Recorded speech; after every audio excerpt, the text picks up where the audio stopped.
Thank you. Brian Fessler, please. Hi, good afternoon, everyone. Thank you for the opportunity and for your collective support of our public schools and public education. I think given the circumstances, NYSBA is pretty relieved that that statewide we see a net $2 billion funding increase rather than the $5 billion state aid cut as we are facing the real prospect of only weeks ago. However, when we look into those numbers, as you've heard plenty of times today, we see that more than 600 districts would receive less than the 7% statewide increase on average, and more than 150 districts would see a net decline in funding. Now, those numbers are true even after factoring in the allocation of the entire $4 billion in stimulus funding.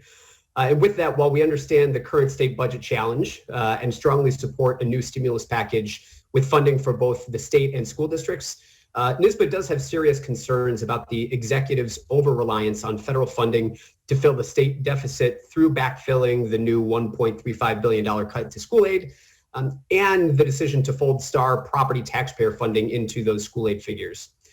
Now, at best, I think the stimulus funding for education, we know was intended to help school districts meet the extraordinary costs of the pandemic, not to balance the state budget.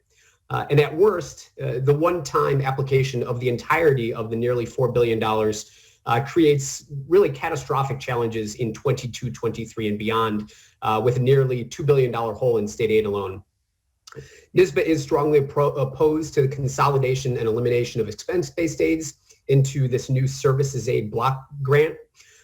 This proposal reduces school aid in the coming year alone by nearly $700 million and would freeze those funding levels indefinitely. The proposal would eliminate one of the few areas of predictability that school districts have when it comes to state aid, and it would also put the basic viability of BOCES as educational institutions at risk. While funding will always be critical, NYSBA, I think it's fair to say, is disappointed by the lack of proposals related to budget flexibility and relief from cost drivers.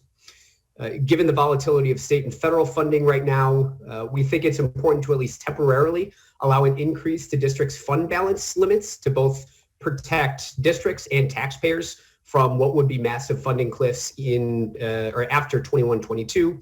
And we strongly encourage at least temporary adjustments to the property tax cap, which will limit school districts to the lowest tax cap level in half a decade.